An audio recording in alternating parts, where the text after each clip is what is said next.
I love America. I love freedom. Exactly, honey. Just like those American letters we heard our neighbor reading out, this place has much more prosperity, opportunity, and more economic growth than our past land of the Netherlands. I hate the Netherlands.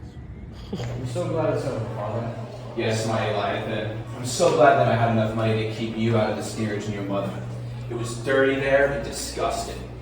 And I hope America can serve as a reset for our family, as me and your mother have been having some issues. But let's get on with it. My dear, look at this land. It's so free and young. Look at it, Father. It's beautiful. No, not that. Ah, yes, sir. That right there is the Statue of Liberty. It is the embodiment of America. I already feel a sense of pride and joy just looking at it now. I hope you do too. Now let's go find your mother. She's on the other side in a different processing unit. I feel like I have so much more potential here in America. Exactly, son. Especially with our religion. Your mother, Judith, is going to be so happy to practice as much as she wants. And me, I'm going to start us up a good old tailor business and get our feet on the ground. All right, my young boy. Eliathan, let me sit you down real quick. Give you a little pep talk in American language. Now, I have to go get your mother. While I'm gone, do not say anything. Do not think of anything. And do not breathe any of this air until I am back. Do you understand? Yes, sir, Father, sir. Okay.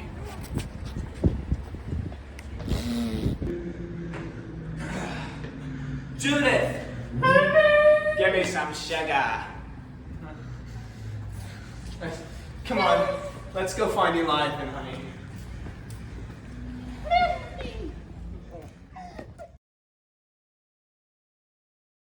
Hello, Mrs. Willems. I'm here to ask you about your experiences in America as an immigrant just getting here.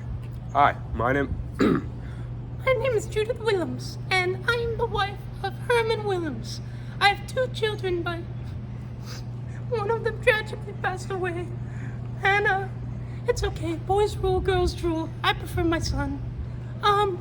The boats were disgusting and filled with disease, and that's why Hannah died. Loser. So you are the husband of Judith Willems, correct? Yes, I am Herman Willems. And, well, my journey to America was quite stressful as well. As my wife may have said, it was very disgusting and just very terrible of a journey to get here. But once I saw that Statue of Liberty, I felt a sense of pride to hopefully become a strong American. Once we got here, there were officers testing us at every turn, making sure we weren't sick and that we wouldn't bring anything strange to America that they wouldn't want. But I consider myself a strong and independent businessman, so I'm hoping that in the near future, I can set up a strong and wealthy tailor business for my family to settle down. What about that scary American who took your vote? You shut up, boy. Well, he is right. Once we got here, there was this man who bribed me of my votes, but he gave me lots of information and money to use in order to settle my family down. So it's a great trade to me, and maybe I'll cut him off later, but it sounds good for now.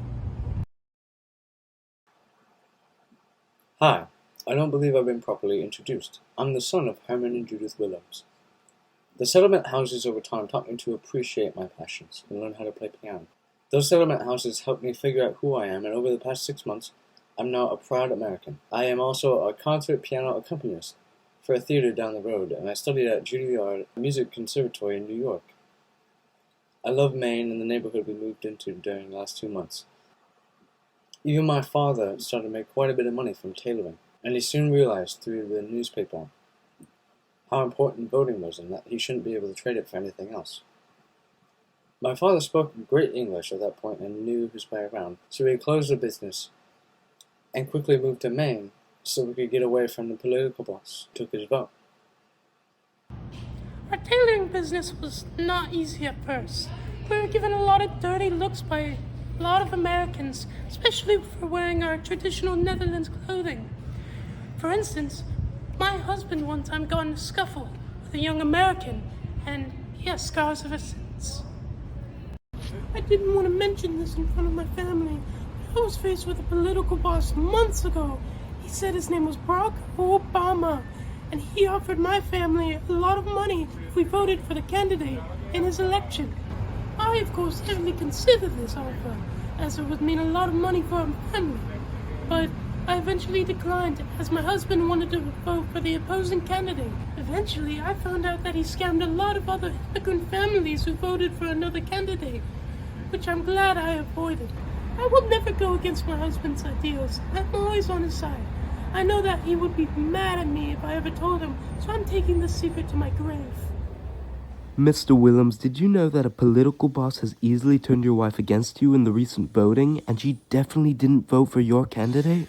Ugh, this is outrageous. I can't believe my wife was coerced by another political boss. She should be smart enough to avoid these men and follow me. I'm taking this up with her. Ugh. Screw this ring. I'm done. I believe that is all the questions. Are there any last comments you would like to make? Actually, I do. Son, me and your mother are getting a divorce.